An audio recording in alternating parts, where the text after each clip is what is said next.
We're here at New York Comic Con 2015 with Erica Henderson, the unbeatable artist of the Unbeatable Squirrel Girl. How are you doing, Miss Henderson? Doing all right. How's New York Comic Con treating you so far? It's been good. It's Thursday, so it's not at saturation levels yet. Yeah. So, first question, as much as I want to start talking about Squirrel Girl right away, I have to ask you, how does it feel to draw one of the most iconic characters in all of comics now that you're working on Jughead? It's great. When I first got the email, I actually had to reread it a few times. It didn't process that's what they were asking me to do. I was like, what is this? What is this even? Like, it's not even a joke. I literally did not understand what it was saying. But yeah, it's great. I love Jughead, my favorite character growing up, so this is really cool. Do you feel any sort of pressure to live up to the legacy that's been created for Jughead and Archie in general? I think the nice thing right now is we get to sort of rebuild, and we get to use what came before, but we get to do our own thing, and that's really fun because we don't have to worry too much about it being consistent with the older stuff, but we get to use all the older stuff and have fun with it. Yeah, I noticed you were having a little bit of fun with Jughead in a Howard the Duck shirt, I believe. Actually, that was the lineup we used beforehand, and it was Archie in a duck character that Archie owns. Oh, okay. It was oh god, I forget his name. It's like something or other the cockeyed duck. It's like Super Duck, and he's cockeyed. Yeah, I don't remember, because it was like something I was looking at in like an old Archie collection. I was like, what the hell is this? And I just put it on the shirt. I thought you were just messing with Chip. No, I didn't realize it was someone online. I posted online. They were like, oh, it's a Howard thing. And I was like, oh, yeah, Chip is a duck comic. Speaking of Chip, how is it like working with Chip as opposed to Ryan North, who you work on Squirrel Girl with? I think Chip in his private life is not nearly as insane as Chip in his public life. So it's not bad. I like Chip a lot. Chip's a sweetheart. And I almost feel like working with them is pretty similar. They both have, and I'm working on Chip on a very G-rated thing, so it's going to be different than I think working with Chip on something else. So I think they're both both of them are really great writers. I love working with Chip. Yeah, I don't think between him and Ryan is that different actually. So now moving on to your book with Ryan, The Unbeatable Squirrel Girl has exploded within the Marvel fandom. You know, in some past interviews that I've done, artists have said that it's pretty surreal to see cosplayers of their character. So how did you feel when you saw your first Squirrel Girl cosplay? It was awesome. I think it's sort of the first sign that you know you're doing it right. It was when you see someone dressed as the character. And we see a lot of Squirrel Girl cosplayers. So that's really cool. So what were some things that you were definitely looking to change in Squirrel Girl's appearance, you know, from the classic to what she is now? So when I first got emailed, they were just doing a pitch, an internal pitch. And so they asked if I can draw a picture of Squirrel Girl, and they would pitch it along with the other stuff. And the very first thing I asked was, can I redesign her costume? This is I needed work, and suddenly Marvel's emailing me, and now I'm making demands and being I want to change the costume. That was the number one thing really for me, was doing that. I thought that was a fun character, so I just sort of drew her the way I thought she would look, and just drew a whole bunch of little costumes, and we figured it out from there. Now that she's joining the new Avengers in All New, All Different Marvel, will she be getting another costume update, or still the same old Squirrel Girl?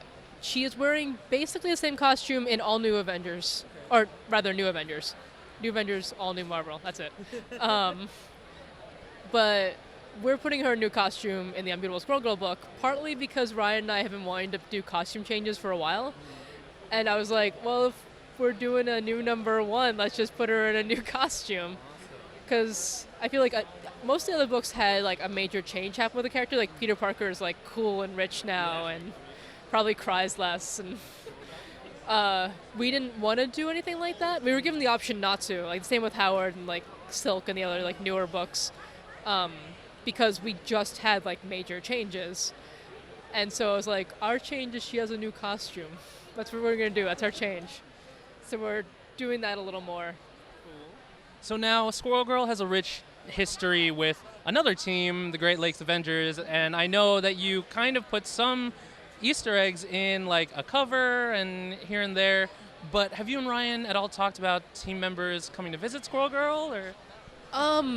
We've talked about it a little bit. I think our main issue with this, like, she left the Great Lakes Avengers. Was she still the Avengers then? They kept changing their name. They kept changing their name. But anyway, Great Lakes Avengers, because they were riding on her coattails and she wanted them to rise to the occasion.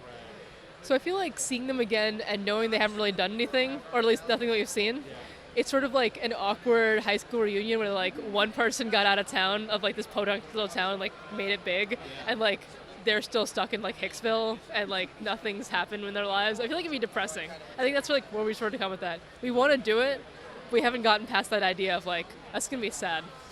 Okay. I just think it would be a little funny for Big Bertha to come in. I would love to see Bertha, actually. Yeah, man. that's the one I want to see the most. Okay, cool. How about any other characters from other places in the Marvel Universe that you'd love to put in Squirrel Girl? Hercules, She-Hulk. Those are like my main ones. How close are you to making that happen? I don't think we're at all close to making it happen. Yeah. That's like my wish list of things that I would like to draw, but it's not necessarily like what would work story-wise, or I don't know if there's like a conflict anywhere. And you know, with like Secret Wars ending, it's yeah, there's like stuff changing. It's just easier to not think about that right now. Yeah. So I feel like this question gets asked a lot, but you know, Squirrel Girl is one of those new books that has a female lead, but you know, it's not because she's a girl that she's awesome. It's because she's just awesome because she's awesome. You know. Yeah.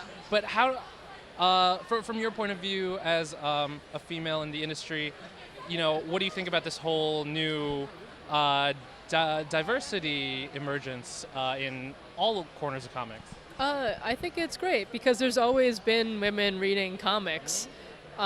It just seems weird that there hasn't been any comics from the bigger companies that focus on that at all.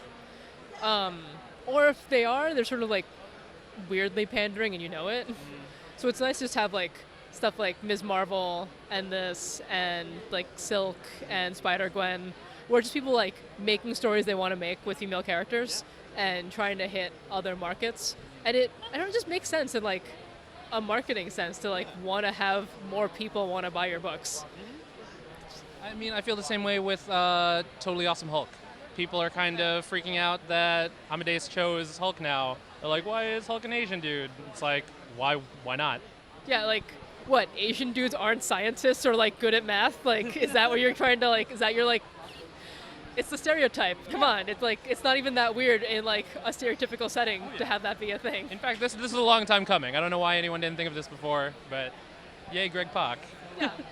Yeah, pretty much. So, you know, going into your background a little bit, you know, what inspired you to get into comics? So I read a lot of comics as a kid. Like, my dad had a lot of comics around, and like a lot of different kinds of comics. But when I went to school, I actually studied film and animation, but I didn't like it.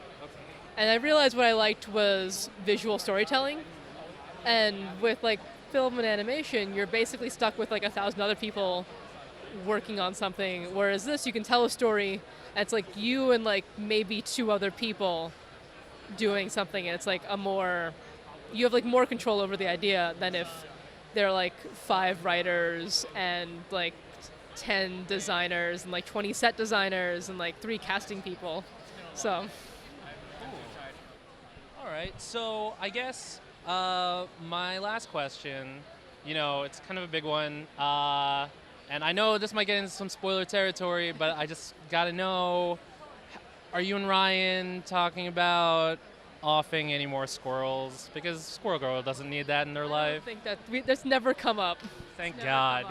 But I still think that, like, while that story is really sad, the fact that Monkey Joe, especially since he was accepted as a member of the Great Lakes Avengers, being like now the only superhero who's never come back, is like, makes him much more powerful, and I kind of love it. Like, he's the one hero. Even Ted Kord and Mr. Miracle, or not Mr. Miracle, Captain Marvel. Yeah. Sorry. The dude Captain Marvel who died of cancer. He came back. So Monkey Joe, Monkey Joe, he's standing strong. yeah, he's the only one that like has that weight to his death still. Monkey Joe, you will not be forgotten.